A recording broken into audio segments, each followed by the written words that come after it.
UP में investment को लेकर बदल गया नियम, फर्जीवाड़े को रोकने के लिए शुरू हुई है नई व्यवस्था।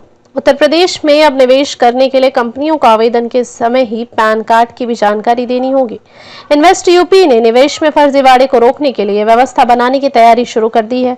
साथ ही इन्वेस्ट यूपी की तरफ से इस बात की भी निगरानी की जाएगी कि निवेश का आवेदन आने पर निर्धारित समय में संबंधित विभागों की तरफ से एनओसी जारी की जा रही है या नहीं। इसके लिए उद्यमी मित्रों को विशेष रूप से प्रशिक्षित किया जा रहा है। राज्य में पिछले कुछ वर्षों में बने निवेश के बेहतर माहौल के चलते कई राष्ट्रीय व अंतर्राष्ट्रीय स्तर की कंपनियां निवेश कर रही हैं। निवेश को प्रोत्साहित करने के लिए राज्य सरकार ने नीतियों में भी बदलाव किया है और निवेशकों को भूमि खरीद से लेकर विभिन्न प्रकार की छूट दी जा रही है। निवेश के आंकड़ों को बढ़ाने के लिए संबंधित विभागों की तरफ से कंपनियों की जांच की व्यवस्था पहले नहीं थी। व्यवस्थागत इसी कमी का लाभ लेकर कुछ कंपनियों ने फर्जीवाड़ा करके एमओयू किया और निवेश के नाम पर छोटे निवेशकों से मोटी राशि एकत्र कर ली। इनमें सबसे बड़ा नाम पंजाब की व्यू नाउ इंफोटेक का है। प्रदेश के सभी जिलों में 13,500 करोड़ रुपए खर्च कर 750 डेटा सेंटरों की स्थापना को लेकर कंपनी के एमडी सुखविंदर सिंह खरोर ने एमओयू किया था। राज्य सरकार के साथ किए गए इस एमओयू को आधार बनाकर कंपनी ने छोटे निवेशकों से डेटा सेंटर की स्टोरेज क्षमता को लीज पर देने के नाम पर 3,558 करोड़ रुपए की रकम एकत्र की थी।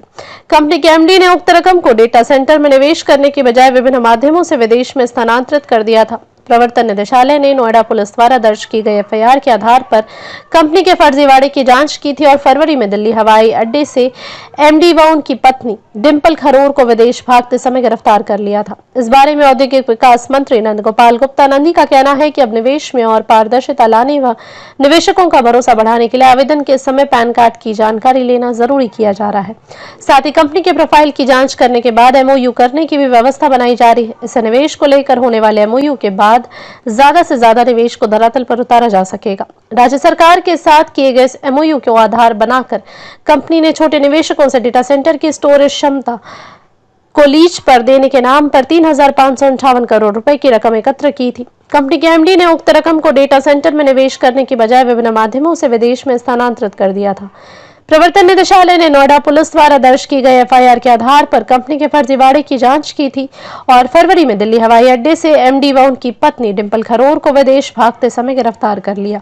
इस बारे में औद्योगिक विकास मंत्री नंद गोपाल गुप्ता नंदी का कहना है कि अब निवेश में और पारदर्शिता लाने व निवेशकों का भरोसा बढ़ाने के लिए आवेदन के समय पैन कार्ड की जानकारी लेना जरूरी किया जा रहा है।